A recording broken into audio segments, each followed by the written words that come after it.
जय हिंद साथियों, जय हिंद विद्यार्थियों। मैं मनीषा शर्मा। मेरे चैनल का नाम है study IQ 140 with Manisha Sharma. अभी मेरे द्वारा आपको एंशिएंट हिस्ट्री नोट्स के माध्यम से पढ़ाया जा रहा है। हमने प्रागैतिहासिक काल देख लिया था। अब हम दूसरा टॉपिक सिंधु सभ्यता देख रहे हैं। सिंधु सभ्यता के हमारे 2 वीडियो अपलोड हो चुके हैं।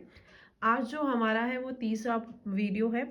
हमने सिंधु सभ्यता के सिंधु सभ्यता के हमने विशेषता देख चुके थे। अब जो हम देखेंगे सिंधु सभ्यता की सिंधु हड़प्पा काल का जो जीवन कैसा था, राजनीतिक जीवन कैसा था, आर्थिक सामाजिक जीवन कैसा था, धार्मिक जीवन कैसा था, हम इन सभी बिंदुओं पर बारीकी से अध्ययन करेंगे। हम नोट्स के माध्यम से पढ़ रहे हैं ताकि आपका समय बचे और आपको ज़्यादा से ज़्यादा विषय सामग्री मिल सके। आज जो हम देखेंगे वो देखेंगे हड़प्पा काल में राजनीतिक जीवन। हड़प्पा काल में राजनीतिक जीवन। विविध विद्वानों ने राजनीतिक जीवन के बारे में क्या कहा है। ये पहले है स्टुअर्ट पिगट। स्टुअर्ट पिगट ने क्या कहा है। हड़प्पा यह सभ्यता अत्यंत केंद्रीकृत सभ्यता रही होगी जिसमें शासन शक्तियां पुरोहित वर्ग के पास थी। पुरोहित वर्ग के पास शक्तियां थी। ये किसने कहा है? स्टुअर्ट पिगट ने कहा है। साथियों में जो ये पढ़ा रही हूँ, जो मैं एंशिएंट हिस्ट्री हमने जो शुरुआत करी है वो सिर्फ रिट के लेवल का नहीं है। ये आपके फर्स्ट ग्रेड और असिस्टेंट प्रोफेसर और नेट के एग्ज़ाम के पर्पस से मैं आपको पढ़ा रही हूँ। मैं आपको नोट्स के माध्यम से मैं पढ़ाती जा रही हूँ ताकि आपका कोर्स अच्छे से हो। तो ये जो हमारा लेवल चलेगा वो हमारा नेट के लेवल का चलेगा ताकि आपके ऑल एग्ज़ाम के अकॉर्डिंग आपका पेपर सॉल्व हो जाए। हड़प्पा यह सभ्यता अत्यंत केंद्रीकृत सभ्यता रही होगी जिसमें शासन शक्तियां पुरोहित वर्ग के पास थी। ये ऐसा कौन कह रहा है? स्टुअर्ट पिगट कह रहा है। इस सभ्यता की 2 राजधानियां हड़प्पा, ये क्वेश्चन कई बार पूछ लेता है। इस सभ्यता की 2 राजधानियां हड़प्पा और मोहनजोदड़ो रही होगी। इस मत का खंडन ऑलचिन दंपति ने किया। मतलब ये भी पूछ लेता है, नेट के लेवल का पूछ लेता है, 2 राजधानियां हड़प्पा और मोहनजोदड़ो रह गई। ये स्टुअर्ट पिगट का खंडन कौन करता है? तो ये करता है ऑलचिन दंपति ने किया। दशरथ शर्मा तीसरी राजधानी कालीबंगा को बताया। दशरथ शर्मा ने कालीबंगा को तीसरी राजधानी बताया। प्रथम व्यक्ति इतिहासकार जिन्होंने राज्य व्यवस्था का अध्ययन किया था। ये स्टुअर्ट पिगट कौन है? इसने हड़प्पा और मोहनजोदड़ो को 2 राजधानियां बताया है और तीसरी राजधानी आपके दशरथ शर्मा ने बताया है। और ये प्रथम व्यक्ति और प्रथम इतिहासकार थे जिन्होंने राज्य व्यवस्था का अध्ययन किया है। ठीक है। रंगनाथ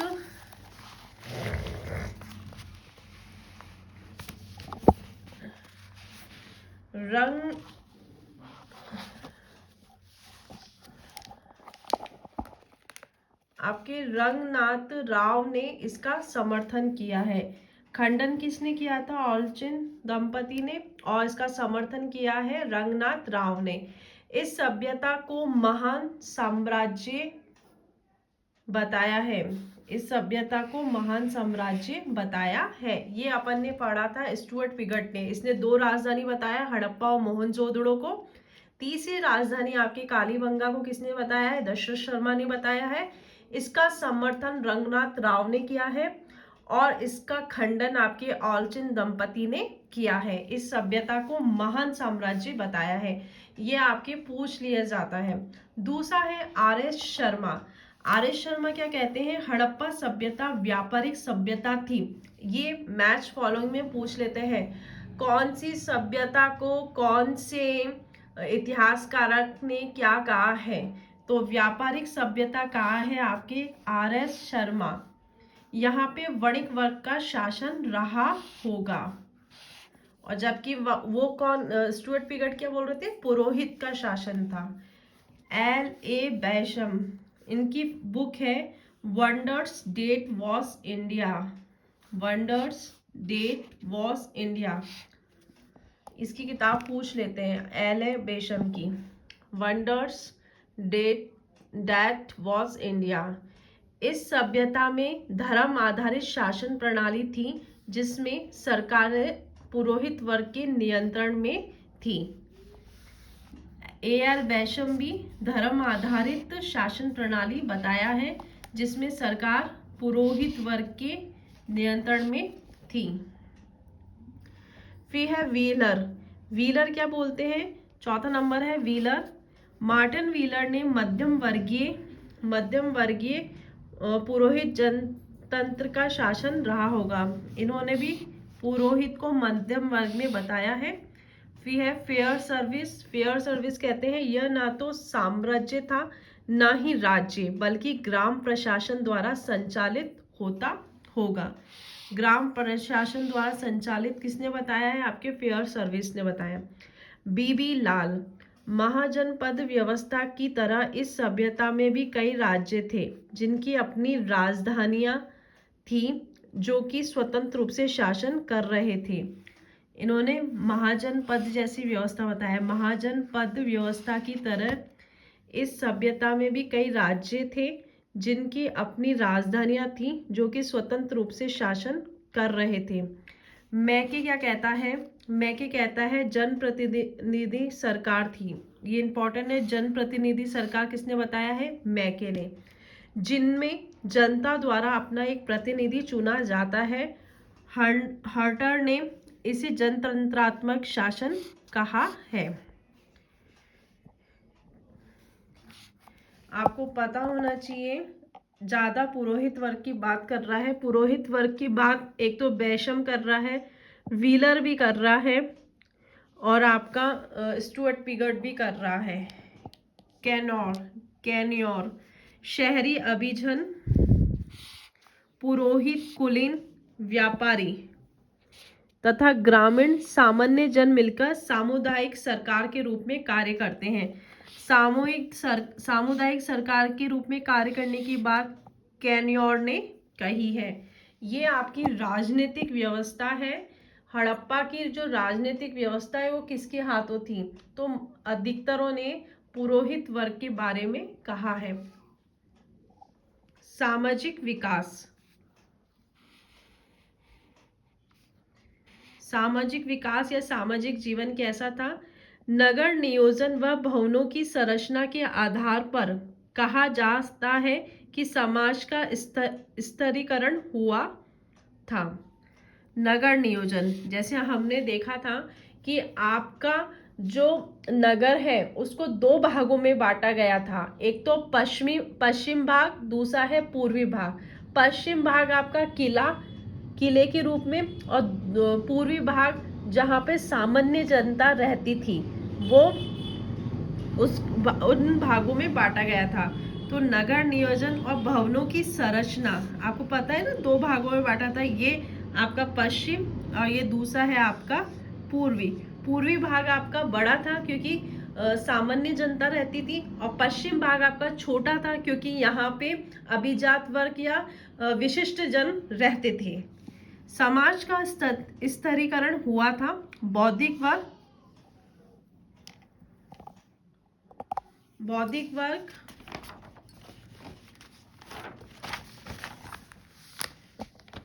कौन कौन रहते थे? बौद्धिक वर्ग रहते थे योद्धा, व्यापारी, मजदूर। मातृ देवी की मूर्तियां सर्वाधिक मिली है। इस आधार पे ये हम सामाजिक जीवन देख रहे हैं। नगर नियोजन देखा। नगर नियोजन का स्तरीकरण हुआ था पश्चिम भाग और पूर्वी भाग। ठीक है। कौन कौन रहते थे? बौद्धिक वर्ग रहते थे, योद्धा, व्यापारी, मजदूर। मातृ देवी की मूर्तियां मिली है सर्वाधिक। इस आधार पे कहा जाता है कि यहाँ मातृ सत्रात्मक परिवार होंगे क्योंकि मातृ देवी की मूर्तियां सर्वाधिक मिली है। तो यहाँ का समाज कैसा होगा? मातृ सत्रात्मक परिवार होंगे। आभूषण प्रसाधन सामग्री के आधार पे माना जाता है कि महिलाओं की स्थिति अच्छी थी। हमें मालूम है ना कि हमें जो साक्ष्य मिले, चंद्रद्रुड़ों से लिपस्टिक के साक्ष्य मिले, तो कहा कि मतलब यहाँ पर औरतों की स्थिति थी, औरतों को स्वतंत्रता थी। तो आभूषण प्रसाधन सामग्री के आधार पे माना जाता है कि महिलाओं की स्थिति कैसी थी, अच्छी थी। श्रृंगार बॉक्स,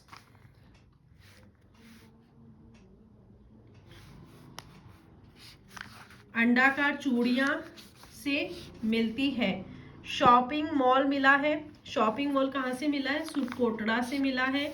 लिपस्टिक के साक्षरे आपके चंद्रदुड़ो से मिला है। सिंदूर आपके मेहरगढ़ और नौसेरा से मिला है। सोने का हार आपके हड़प्पा से मिला है। कार्नेलियम, गोमेद का हार और कर्णफूल, ताम्रप्रिल, ये सब आपके मोहनजोदड़ो से मिला। कहने का मतलब ये था कि यहाँ पे जो हड़प्पा सभ्यता का जो सामाजिक स्थिति थी औरतों के प्रति, महिलाओं के प्रति, वो अच्छी थी, क्योंकि यहाँ का जो शासन था वो मात सत्रात्मक परिवार थे और यहाँ पर जो महिलाओं की स्थिति वो अच्छी थी। कारण क्या था, यहाँ पर महिलाओं की श्रृंगार के बॉक्स, शॉपिंग, लिपस्टिक, सोने का हार, गोमेद का हार, कर्णफूल, ताम्रप्रिल, ये सब मिले हैं। इससे ये पता लगता है कि महिलाओं को स्वतंत्रता थी ये सब चीजें करने की। फिर चौथा है दास प्रथा। बड़े घरों के पास छोटे घर मिलने के कारण गार्डन चाइल्ड और व्हीलर ने दास प्रथा होने को कहा है। मतलब दास प्रथा कैसे कहा है कि बड़े घरों के पास में जब छोटे घर मिले हैं तो गार्डन चाइल्ड और व्हीलर ने कहा है कि यहाँ दास प्रथा के प्रमाण जरूर मिले हैं, बट एस.आर. राव और आर.एस. शर्मा ने इस मत का खंडन किया है। पांचवा है कालीबंगा। कालीबंगा से 1 और लोथल से 3 युगल शवाधान मिले हैं। कालीबंगा से 1 और लोथल से 3 युगल शवाधान मिला है। इसके आधार पे कहा जा सकता है कि सती प्रथा का अनुमान लगाया जा सकता है। कालीबंगा से तो 1 और लोथल से 3 युगल शवाधान मिले हैं, इससे सती प्रथा का अनुमान लगाया जा सकता है। हड़प्पा सभ्यता के लोग मनोरंजन के लिए खेल खेलते थे, मनोरंजन के लिए खेल खेलते थे, जैसे पासा खेल। लोथल से पासा क्या बोर्ड मिला है। मोहनजोदड़ो से भी पासे के फलक, ठीक है साथियों, पासा खेल खेलते थे। लोथल से पासा का बोर्ड मिला है। मोहनजोदड़ो से भी पासा के फलक मिले हैं। शिकार करते थे मनोरंजन के लिए। कालीबंगा तीर भाला, मोहनजोदड़ो और कालीबंगा से, ये पासा खेल आपके लोथल, मोहनजोदड़ो और कालीबंगा से। शिकार आपके तीर भाला और जूनीकुरण धोलावीरा से, जूनीकुरण और धोलावीरा से स्टेडियम प्राप्त हुए हैं। ये पूछ लेते हैं ना, स्टेडियम कहाँ से, हड़प्पा का कौन सा स्थल है जहाँ से स्टेडियम मिला है, वो धोलावीरा। हड़प्पा कालीन लोग शाकाहार और मांसाहार दोनों प्रकार के भोजन करते थे। शाकाहार और मांसाहार और स्वस्थ। ये हम हड़प्पा कालीन का सामाजिक जीवन देख रहे थे, जिसमें हमने पहला पॉइंट देखा नगर नियोजन। नगर नियोजन से क्या है कि यहाँ पर जरूर समाज का जो है वो स्तरीकरण हुआ होगा। मतलब क्या बोलते हैं, नगर को 2 भागों में बांटा है, पश्चिम भाग और पूर्वी भाग। पश्चिम भाग में आपके दुर्ग और किले आ जाते हैं और पूर्वी भाग में आपके सामान्य जन जो रहते हैं, गढ़ वाला क्षेत्र, तो वहां पे क्या है, सामान्य जनता रहती थी। फिर है यहाँ पर मातृ देवी की मूर्तियां सर्वाधिक मिली है। इससे पता चलता है कि हड़प्पा सभ्यता का जो परिवार थे वो मातृ सत्रात्मक परिवार थे। और यहाँ पर महिलाओं के बहुत सारे आभूषण मिले हैं, श्रृंगार के सामान मिले हैं। इससे ये पता चलता है कि महिलाओं की स्थिति काफी अच्छी थी। फिर है दास प्रथा का उल्लेख मिलता है। दास प्रथा के बारे में ये पता चलता है कि बड़े घरों के पास में छोटे घरों का मिलना ये प्रमाण करता है कि यहाँ पर दास प्रथा रही होगी। फिर है युगल शवाधान। कालीबंगा से 1 मिला है और लोथल से 3 युगल शवाधान मिलते हैं। ये पूछ लेते हैं। हड़प्पा सभ्यता के लोग मनोरंजन करते थे। मनोरंजन पासा, शिकार और स्टेडियम से पता चलता है कि वो मनोरंजन भी किया करते थे। और हड़प्पा सभ्यता के लोग शाकाहार और मांसाहार दोनों प्रकार के थे। फिर है हड़प्पा नगरीय और ग्रामीण दोनों क्षेत्रों में रहते थे। हड़प्पा के जो लोग थे वो नगरीय और ग्रामीण दोनों क्षेत्रों में रहते थे, जबकि हड़प्पा सभ्यता जो थी वो नगरीय सभ्यता थी, लेकिन यहाँ पे लोग नगर में भी निवास करते थे और ग्रामीण दोनों जगह निवास करते थे। हड़प्पा में हमें 4 नर जातीय समूह होने के प्रमाण मिलते हैं। पहला है प्रोटो ऑस्ट्रोलाइड। प्रोटो ऑस्ट्रोलाइड ये पूछ लेते हैं मैच फॉलोइंग में। ये प्रोटो ऑस्ट्रोलाइड कहाँ है? Caucasus, Europe. हड़प्पा क्षेत्र में प्रवेश करने वाला पहला समूह, पहला क्वेश्चन ही ये है, हड़प्पा क्षेत्र में प्रवेश करने वाला पहला समूह कौन है? प्रोटो ऑस्ट्रोलाइड। मोहनजोदड़ो से प्राप्त कांस्य की नर्तकी की मूर्ति हड़प्पा की एक कब्र से प्राप्त 3 विदेशियों के सिर इसी प्रजाति के हैं। आपसे पूछ सकते हैं मोहनजोदड़ो की जो कांस्य की नर्तकी है, कांस्य की नर्तकी की मूर्ति और हड़प्पा में एक कब्र से प्राप्त 3 विदेशियों के सिर किस प्रजाति के हैं? तो वो है आपके प्रोटो ऑस्ट्रोलाइड के। इसमें इंपॉर्टेंट क्या है? ये काकेशस यूरोप से है। हड़प्पा क्षेत्र में प्रवेश करने वाले पहला समूह है।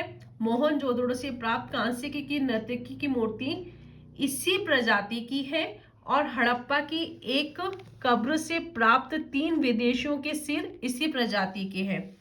फिर दूसरा है भूमध्य सागरीय या द्रविड़, मेडिटेरियन, भूमध्य सागरीय, द्रविड़, सिंधु सभ्यता के निर्माता, ये सिंधु सभ्यता के निर्माता है। तीसरा है अल्पाइन, अल्पाइन ये हिमालय से। चौथा है मंगोलाइड,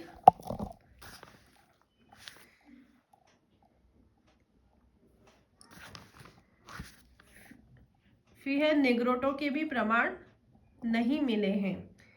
फिर है शवादान प्रणाली, सिंधु सभ्यता या हड़प्पा सभ्यता की जो सामाजिक जीवन में शवादान प्रणाली किस प्रकार की जाती थी? यहाँ पे शवादान प्रणाली 3 प्रकार से की जाती थी। कितने प्रकार से की जाती थी? 3 प्रकार से। ठीक है साथियों, पहला है पूर्ण शवादान, दूसरा है आंशिक शवादान, तीसरा है कलश शवादान। ये इंपॉर्टेंट है, इसमें क्वेश्चन पूछ लिया जाता है। पूर्ण शवादान क्या होता है? सर्वाधिक प्रचलन में था, सिर उत्तर में था, अपात कालीबंगा में सिर दक्षिण में, लोथल में सिर पूर्व में, रोपड़ में सिर पश्चिम में था। पूर्ण शवादान सर्वाधिक प्रचलन में तो यही था। आंशिक शवादान क्या? बहावलपुर और कहाँ पे हुआ? बहावलपुर और कालीबंगा में आंशिक शवादान होता है। कलश शवादान दहाकर्म, मोहनजोदड़ो, सुरकोटड़ा और कालीबंगा। ये आपसे पूछ सकते हैं पूर्ण शवादान कहाँ ज्यादा प्रचलित थे, मतलब सर्वाधिक प्रचलित तो ये थे। इसमें सिर उत्तर में था और कहाँ कहाँ? कालीबंगा में सिर दक्षिण में, दूसरा लोथल में सिर पूर्व में, रोपड़ में सिर पश्चिम में था। आंशिक शवादान कहाँ प्रचलित था? कालीबंगा, मतलब कहने का मतलब है कालीबंगा में तीनों शवादान प्रणालियां प्रचलित थी, बहावलपुर, कालीबंगा। और कलश शवादान आपकी मोहनजोदड़ो, सुरकोटड़ा, कालीबंगा। ये आपसे पूछ लेता है जगह देख के और कहाँ पूर्ण शवादान प्रचलित था, ऐसे स्थान देख के और नाम देख के पूछ लेता है। कालीबंगा से तीनों शवादान मिलते हैं, कालीबंगा से तीनों शवादान मिलते हैं। तो शवादान प्रणाली कितने प्रकार की थी? 3, पूर्ण शवादान, आंशिक शवादान, कलश शवादान। ठीक है साथियों, फिर हम देखेंगे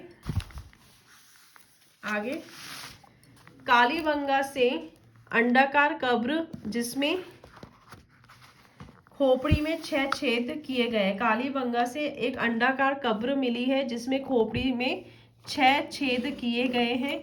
इस आधार पे कहा जा सकता है यहाँ शल्य चिकित्सा का प्रमाण मिले हैं। शल्य चिकित्सा का प्रमाण आपके कालीबंगा से मिले हैं। वहाँ की एक कब्र से खोपड़ी में 6 छिद्र मिले हैं, जिससे ये पता चलता है शल्य की चिकित्सा का प्रमाण है। रोपड़ से मालिक के साथ कुत्ते को दफनाया गया है। ये क्वेश्चन पूछ लिया जाता है, कौन से स्थान में मालिक के साथ कुत्ते को दफनाया गया है? वो है आपके रोपड़। लोथल से मालिक के साथ बकरी को भी दफनाया गया है। लोथल में बकरी को, रोपड़ में कुत्ते को। R37H जैसी कब्रें मिली है। ठीक है साथियों, ये था हमारा सामाजिक जीवन। ये इम्पोर्टेंट है, इसमें से आपसे क्वेश्चन विशेषताओं में से पूछ लिया जाता है, सत्य असत्य है और मतलब ABCD उन कौन सा कथन सत्य है उनमें से पूछ लिया जाता है, ये आपको पता होना चाहिए। हमने जो हड़प्पा सभ्यता का जो सामाजिक जीवन है उसमें हमने पहले देखा नगर नियोजन मतलब वहाँ पर मतलब स्थलीकरण हुआ था, नगरों को 2 भागों में बांटा था।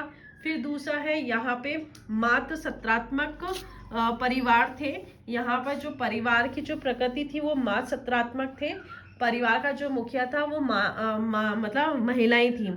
इसका रीजन ये है कि आभूषण महिलाओं के बहुत सारी चीजें मिली है और मातृ देवी की मूर्तियां सर्वाधिक मिली है। दास प्रथा थी, दास प्रथा से पता चलता है कि बड़े घरों के पास में छोटे घर मिले हैं। लोथल और कालीबंगा, कालीबंगा से 1 और लोथल से 2 युगल शवादान मिले हैं। और यहाँ पर सामाजिक जीवन, यहाँ पर मनोरंजन, हड़प्पा के लोग मनोरंजन भी किया करते थे जिसमें वो पासा, शिकार और स्टेडियम मतलब खेल कूद किया करते थे।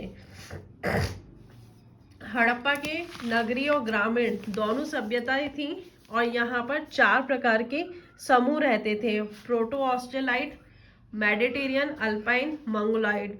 आपके प्रोटो ऑस्ट्रेलाइट मतलब सबसे पहले हड़प्पा क्षेत्र में प्रवेश करने वाले प्रथम समूह था। फिर है यहाँ पर शवादान प्रणाली, शवादान प्रणाली 3 प्रकार की थी, पूर्ण शवादान, आंशिक शवादान, कलश शवादान। सर्वाधिक प्रचलन थी तीनों शवादान की प्रणाली आपकी कालीबंगा से मिली है। फिर है कालीबंगा से आपके अंडाकार कब्र मिली है जिसमें शल्य चिकित्सा का प्रमाण मिलते हैं, जिसमें जो कब्र में एक खोपड़ी मिली उसमें 6 छिद्र किए गए। इससे पता चलता है कि शल्य चिकित्सा किया जाता था। रोपड़ से मालिक के साथ कुत्ते को दफनाने गया है, लोथल से मालिक को बकरी को दफनाया गया है। R37H जैसी कब्रें मिली है, ये हड़प्पा से ही मिली है।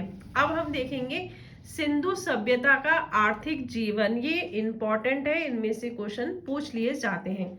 सिंधु सभ्यता का जो आर्थिक जीवन है वो कैसे चलता था, कृषि पे भी आधारित था, पशुपालन पे भी था, व्यापार, वाणिज्य, उद्योग। ठीक है साथियों, अब कृषि देखेंगे हम। कृषि में हड़प्पा सभ्यता के लोगों के जीविका का निर्वाह अथवा रोजगार का प्रमुख क्षेत्र क्या था, कृषि था। सिंधु सभ्यता का जो आर्थिक विशेषता है वो वहां के लोग कृषि आधारित थे, पशु पालन भी किया करते थे, व्यापार भी किया करते थे और उद्योग भी करते थे। तो सबसे पहले हम देखेंगे कृषि में हमने बांटा है, जुताई भी किया करते थे, बुवाई भी किया करते थे, सिंचाई भी किया करते थे, संग्रहण भी किया करते थे। कृषि क्या है, हड़प्पा सभ्यता के लोगों की जीविका का निर्वाह अथवा रोजगार का प्रमुख क्षेत्र क्या था, कृषि। ये क्वेश्चन आपके स्टेटमेंट में पूछ लिया जाता है तो ये आपको पता होना चाहिए। कृषि पे निर्भर थे, हाँ थे ये। तो प्रमुख क्षेत्र क्या है, कृषि। इसमें हम देखेंगे जुताई, लकड़ी के हलों का उपयोग किया जाता था, हमें धातु का हल फावड़ा प्राप्त नहीं हुआ है, लकड़ी के हल भी मिट्टी के रूप में मिले हैं। मतलब जुताई करते थे ना, तो जुताई किससे करते थे, लकड़ी के हलों से करते थे, लकड़ी के हलों का उपयोग किया जाता था। हमें धातु के हल नहीं मिले, फावड़ा प्राप्त नहीं हुआ है, लकड़ी के हल मिट्टी के रूप में मिले हैं, जिसमें प्रमाण मिला है कालीबंगा। कालीबंगा से लकड़ी और मिट्टी का हल मिला हुआ है, जुता हुआ खेत मिला है। अक्सर क्वेश्चन पूछ लिया जाता है ना, जुता हुआ खेत का प्रमाण कौन से क्षेत्र से मिला है, वो है आपका कालीबंगा। जुता हुआ खेत जिसमें एक साथ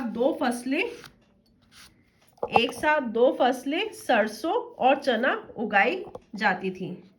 ये इंपॉर्टेंट है, ये क्वेश्चन बहुत बार रिपीट हुआ है, पूछ लिया गया है। कालीबंगा से लकड़ी मिट्टी का हल मिला हुआ है, जोता हुआ खेत के प्रमाण मिले हैं, जो जहां पर एक साथ 2 फसलों को बोया गया है, एक तो सरसों थी, दूसरा चना।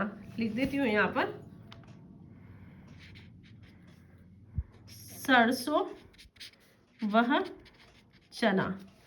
ठीक है साथी। दूसरा है बनावली, मिट्टी के हल का खिलौना मिला है। ये वो क्षेत्र है जहां पर कृषि की गई है और कृषि के मतलब जुताई की गई है और जुताई के साक्ष्य मिले हैं। हालांकि यहाँ पे मिट्टी के हल ही मिले हैं या लकड़ी के हल ही मिले हैं, कोई धातु के हल नहीं मिले हैं, जिसमें आपका कालीबंगा पहला है। लकड़ी और मिट्टी का हल मिला है, जुता हुआ खेत के प्रमाण मिले हैं, जहां पर एक साथ दो कृषि के प्रमाण मिले हैं, दो फसलों के प्रमाण मिले हैं, सरसों और चना। दूसरा है बनावली, मिट्टी के हल का खिलौना मिला है, प्रारूप। तीसरा है मोहनजोदड़ो, मिट्टी खंडित खिलौना मिला है, मिट्टी खंडित खिलौना मिला है। चौथा है जैनरीवाल, हल चलाने हेतु कुबड़ू वाले बैल का उपयोग किया जाता था, इस कारण मोहरों पे अंकन इसका बहुतायत में हुआ है। हल चलाने के लिए कौन से बैल का प्रयोग? कुबड़ू वाले बैल का प्रयोग किया जाता था। ये है आपकी जुताई। जुताई में कौन कौन से जगह के साक्ष्य मिले हैं? एक है आपका कालीबंगा, बनावली, मोहनजोदड़ो, जैनरीवाल। ठीक है साथियों, इसमें से क्वेश्चन पूछ लिया जाता है। लकड़ी और मिट्टी का हल या जुता हुआ खेत का साक्ष्य कहाँ मिला है? वो है आपके कालीबंगा।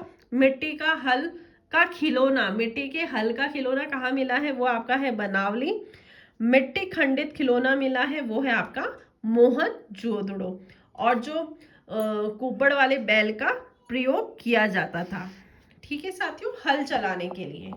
फिर है बुवाई। बुवाई में हम देखेंगे इस काल में खरीफ और रबी दोनों प्रकार की फसलें ली जाती थी। बुवाई जो हम बोते हैं ना, जैसे खरीफ का फसल, रबी की फसल, जायद की फसल, तो इस काल में खरीफ और रबी दोनों प्रकार की फसलें ली जाती थी। अभी तक हमें 9 प्रकार की फसलों के प्रमाण मिले हैं, जिसमें आपकी गेहूं और जो प्रमुख थी। बुवाई में हम क्या देखेंगे? यहाँ पे खरीफ और रबी दोनों प्रकार की फसलें बोई जाती थी और 9 प्रकार की फसलों के प्रमाण मिले हैं, जिनमें आपकी गेहूं और जो प्रमुख थी। पहला क्या है? गेहूं। गेहूं आपको ये पता होना चाहिए जो 9 प्रकार की जो फसल मिली है वो कौन कौन सी है, जिसमें हम गेहूं है, गेहूं की हम जो प्रकार है जिसमें है ट्रेटिकम, कम्पैटकम, स्फ्रोकम, ये मिला है। 3 प्रकार की प्रमुख फसल है। मतलब ये गेहूं के प्रकार है। गेहूं के प्रकार है आपके ट्रेट्रिकम, कम्पैटकम, स्फ्रोकम। ठीक है साथियों, और ये मिले हैं मोहनजोदड़ो, हड़प्पा से साक्ष्य मिले हैं। गेहूं के जो साक्ष्य मिले हैं वो आपके मोहनजोदड़ो और हड़प्पा से मिले हैं। दूसरी है जो है दूसरी प्रमुख फसल है। इसकी 2 प्रजातियों का ज्ञान हुआ है। ठीक है। तीसरा है चावल। चावल पहली थी आपकी गेहूं, दूसरी है जौ, तीसरी है आपकी चावल। लोथल से मिले हैं। धान पीसने की चक्की रंगपुर, मतलब लोथल और रंगपुर से मिला है। लोथल से तो धान पीसने की चक्की मिली है और रंगपुर से आपके मिले हैं धान की भुस्सी। और एक और जगह है हुलास, चावल की खेती के प्रमाण मिले हैं। देखो पहला था आपका गेहूं। गेहूं और जौ सर्वाधिक रूप से बोई जाती थी, जिसमें मोहनजोदड़ो, हड़प्पा से साक्ष्य मिले हैं। दूसरा है जौ, दूसरी प्रमुख फसल है। चावल है, चावल आपके लोथल से मिला है, रंगपुर से मिला है और हुलास से मिला है। चौथा है बाजरा, रोजड़ी से मिला है, लोथल, रंगपुर, कालीबंगा, सुरकोटरा।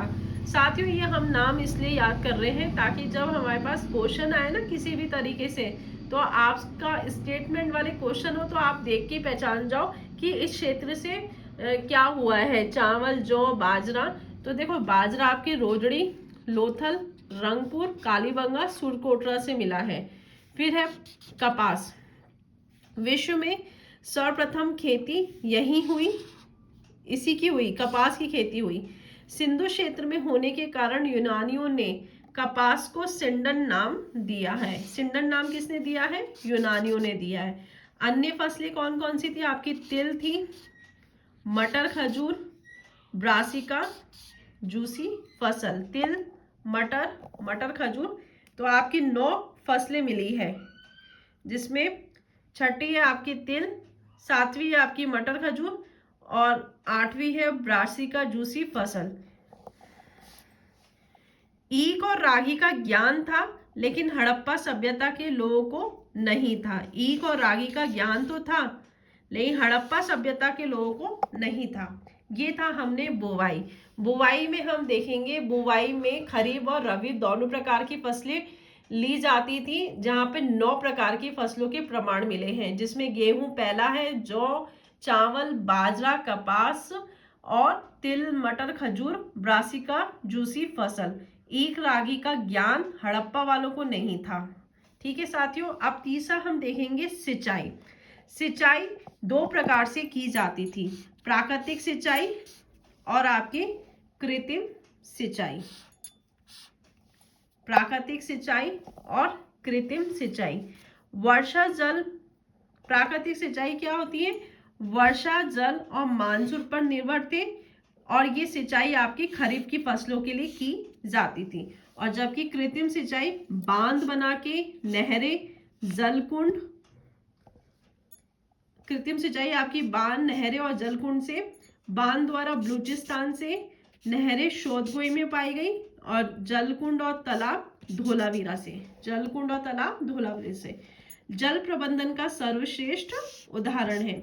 यहाँ पे सिंचाई 2 प्रकार से की जाती थी, प्राकृतिक सिंचाई और कृत्रिम सिंचाई। प्राकृतिक सिंचाई आपके जो बारिश का जल है, मानसून पर निर्भर था, यहाँ खरीफ की फसलों के लिए की जाती थी। जबकि कृत्रिम सिंचाई आपकी बांध, नहरें, जलकुंड, तालाब, बांध द्वारा बलूचिस्तान से की गई, नहरें शोधगोई अफगानिस्तान में है, जलकुंड और तालाब धोलावीरा से, और ये जल प्रबंधन का सर्वश्रेष्ठ उदाहरण था। डेखली, जिसे डेखली क्या होता है? शाडफ का उपयोग जल निकासी हेतु किया जाता था। कुएं और अल्लाहदिया। डेखली क्या होता है? ये मतलब जल निकासी के लिए उपयोग में लाया जाता थे। फिर है संग्रहण। संग्रहण क्या है? संग्रहण हेतु अन्नागार बनाए जाते थे। संग्रहण मतलब किसी भी चीज को इकट्ठा करने के लिए क्या अन्नागार बनाए जाते थे। हड़प्पा और मोहनजोदड़ो और लोथल से मिले हैं। अन्नागार हड़प्पा, मोहनजोदड़ो और लोथल से मिले हैं। अन्नागार हड़प्पा सभ्यता का सबसे बड़ी इमारत है। अन्नागार, ये पूछ लें हड़प्पा सभ्यता की सबसे बड़ी इमारत क्या है, तो वो है आपकी अन्नागार। अन्नागार मतलब अन्न रखने के भंडार मिले हैं। भवंती, हड़प्पा सभ्यता का सबसे बड़ा स्थापत्य लोथल का गोदरीवाड़ा है। ये था हमारा संग्रहण, मतलब अनाज को इकट्ठा रखने के लिए जो अन्नागार बनाए गए थे वो आपके हड़प्पा, मोहनजोदड़ो और लोथल से प्राप्त थे। अब हम देखेंगे पशुपालन। हमने यहाँ पर कृषि देखा, दूसरा है पशुपालन। पशुपालन में हम पशुपालन कृषि के साथ साथ हड़प्पा काल के लोग जीविका निर्वाह हेतु पशुपालन भी करते थे। पहले नंबर पे तो वो कृषि पे ही डिपेंड थे। वहां पर 9 प्रकार की फसल मिली है। शिकारपुरा आपके गुजरात और नेसदी पाकिस्तान पशुपालन के प्रमुख केंद्र थे। इस कारण यहाँ पर विभिन्न पशुओं के प्रमाण मिले हैं, जिनमें प्रमुख इस प्रकार है। देखो, पशुपालन दूसरे नंबर पे इंपॉर्टेंट था। कृषि के साथ साथ हड़प्पा काल के लोग जीविका निर्वाह हेतु पशुपालन भी करते थे। शिकारपुरा गुजरात और आपके नेसदी पाकिस्तान में पशुपालन के प्रमुख केंद्र थे इस कारण यहाँ पर विभिन्न पशुओं के प्रमाण मिले हैं, जिसमें गाय पहले नंबर पे है। कुछ मृद भांड पे चित्रांकन और बैल की मौजूद के आधार पे ये माना जाता है कि इस काल के लोग गाय से परिचित थे, मगर हमें गाय के साक्ष्य नहीं मिले हैं। गाय से तो परिचित थे मगर गाय के साक्ष्य नहीं मिले हैं। फिर है घोड़ा। कला पे चित्रांकन नहीं मिलने के कारण ऐसा माना जाता है कि इस समय के लोग घोड़े से परिचित तो थे। देखो, गाय और घोड़े को जानते थे सिंधु सभ्यता, हड़प्पा सभ्यता के लोग, लेकिन इनके कोई साक्ष्य नहीं मिले हैं। साक्ष्य नहीं मिले। इस समय के लोग घोड़े से परिचित नहीं थे, मगर इनके मतलब गाय से परिचित थे, लेकिन गाय के कोई साक्ष्य नहीं मिले। घोड़े से परिचित थे लेकिन घोड़े के साक्ष्य नहीं मिले हैं। घोड़े से परिचित नहीं थे मगर घोड़े के साक्ष्य मिले हैं, कई स्थानों से साक्ष्य मिले हैं। अब जैसे लोथल से जबड़ा और 3 मृण मूर्तियां मिली है। किसकी? घोड़े की। मोहनजोदड़ो से मृण मूर्तियां मिली हैं। राणागुंडई से घोड़े के दांत मिले हैं। सुरकोटड़ा से घोड़े के कंकाल और हड्डियां तंत्र मिली है। गाय के लिए तो ये कहा गया है गाय से परिचित थे लेकिन गाय के साक्ष्य नहीं मिले हैं। घोड़े से परिचित नहीं थे बट घोड़े के साक्ष्य मिले हैं। ये कौन कौन से घोड़े के साक्ष्य कहाँ से मिले हैं आपके? लोथल से मिले हैं, जबड़ा मिला है, 3 मृण मूर्तियां मिली है। मोहनजोदड़ो से मृण मूर्तियां। राणागुंडई घोड़ों के दांत मिले हैं। सुरकोटड़ा घोड़े के कंकाल और तंत्र मिला है। एक क्वेश्चन पूछ लेता है घोड़े के साक्ष्य कहाँ से मिला है, तो इनमें से 3 अलग नाम और सुरकोटड़ा डाल देता है तो सुरकोटड़ा अपना आंसर होगा। अब तीसरा है ऊंट। कालीबंगा, सुरकोटड़ा, हड़प्पा से ऊंट के प्रमाण मिले हैं। हाथी। हड़प्पा में गुजरात के विभिन्न स्थानों से हाथी पालन किया जाता था। हड़प्पा में गुजरात के विभिन्न स्थानों पर हाथी पालन किया जाता था। राइनो, एक सींग वाला गैंडा, आमरी से। एक सींग वाला गैंडा आमरी से। ठीक है, ये था पशुपालन। देखो, कृषि के साथ साथ पशुपालन भी किया जाता था और जिसमें हमें गुजरात और आपके पाकिस्तान के क्षेत्र में इसके प्रमाण मिले हैं, जिसमें आपके गाय घोड़े, ऊंट, हाथी, राइन, एक सींग वाला गैंडा मिला है। गाय को से परिचित थे लेकिन गाय के साक्ष्य नहीं मिले हैं। घोड़े से परिचित नहीं थे लेकिन घोड़े के साक्ष्य मिले हैं। घोड़े के साक्ष्य जो मिले हैं यहाँ से क्वेश्चन पूछ लिया जाता है। ये इंपॉर्टेंट है, ये आपके इंपॉर्टेंट है। लोथल, मोहनजोदड़ो, राणागुंडई, सुरकोटड़ा वाला अक्सर पूछ लिया जाता है। घोड़े का कंकाल, तंत्र या हड्डियां। घोड़े की हड्डियां कहाँ से मिली है? वो सुरकोटड़ा से। घोड़े के दांत कहाँ से मिले हैं? वो राणागुंडई से मिले हैं। घोड़े की मृण मूर्तियां कहाँ मिली है? वो मोहनजोदड़ो से। घोड़ा का जबड़ा कहाँ से मिला है? वो लोथल से। ठीक है साथियों, ऊंट कहाँ से मिला है? आपकी कालीबंगा, सुरकोटड़ा, हड़प्पा। हाथी गुजरात के विभिन्न स्थानों से मिला है, यहाँ पशुपालन किया जाता था। राइन, एक सींग वाला गैंडा, आमरी। अब हम देखेंगे व्यापार।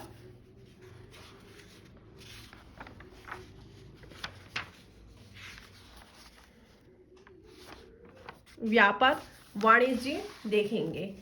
ठीक है साथियों, व्यापार वाणिज्य।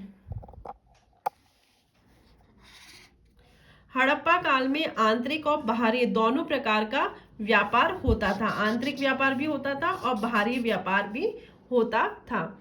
यह व्यापार स्थल और जल दोनों मार्गों से होता था। देखो, ये स्टेटमेंट में पूछ लिया जाता है तो इसलिए ये आपके बहुत ही इंपॉर्टेंट है कि ऐसे पूछ ले, हड़प्पा काल या सिंधु सभ्यता में व्यापार वाणिज्य से संबंधित कौन सा कथन सत्य है या कौन सा कथन सत्य नहीं है, कौन कौन से कथन सत्य, ABC, BCA, ऐसे भी पूछ लेते हैं। तो आंतरिक और बाहरी व्यापार दोनों प्रकार का होता था। स्थल और जल दोनों मार्गों से होता था। जल मार्ग अधिक होता था। सर्वाधिक व्यापार मेसोपोटामिया के साथ होता था। ठीक है साथियों, सर्वाधिक व्यापार मेसोपोटामिया के साथ होता था। इसके अलावा मध्य एशिया, मिस्र, क्रेट तक व्यापार होता था। ये क्वेश्चन आए हुए हैं, कहाँ कहाँ से? मध्य एशिया, मिस्र, क्रेट तक व्यापार होता था। हड़प्पा सभ्यता का व्यापार संतुलन अनुकूलन था। हड़प्पा सभ्यता अर्थव्यवस्था का मुख्य आधार व्यापार वाणिज्य था। अर्थव्यवस्था का मुख्य आधार क्या था? व्यापार वाणिज्य, क्योंकि यहाँ पे जो मतलब व्यापार वाणिज्य आंतरिक और बाहरी, मतलब खुद के देश के साथ साथ बाहरी देशों के साथ भी होता था, स्थल से भी होता था, जल से भी होता था। सर्वाधिक व्यापार मेसोपोटामिया के साथ होता था। हड़प्पा सभ्यता का सर्वाधिक व्यापार मेसोपोटामिया से होता था।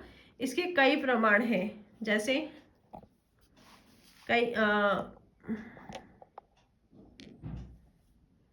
मेसोपोटामिया से होता था, इसके कई प्रमाण हैं, जैसे मेसोपोटामिया से प्राप्त प्रमाण और भारत से प्राप्त प्रमाण, दोनों आपस में व्यापार वाणिज्य करते थे ना। तो मेसोपोटामिया से प्राप्त प्रमाण क्या क्या थे? तो मेसोपोटामिया से प्राप्त साक्ष्य थे सारगोन लेक से मेलुआ, सारगोन लेक से मेलुआ सभ्यता, मकरान अर्थात ओमान, दिलमुल हाथियों का देश, वह स्वच्छ देश, सूर्योदय का देश से व्यापार का प्रमाण मिले हैं। मतलब मेसोपोटामिया से प्रमाण सबसे ज्यादा मिले, तो उसके क्या क्या साक्ष्य मिले? देखो, सारगोन के लेक से मिला है मेलुआ से, मगान से मकरान ओमान, दिलमुल हाथियों का देश और स्वच्छ देश, सूर्योदय का देश व्यापार का प्रमाण मिला है। मेसोपोटामिया के विभिन्न शहरों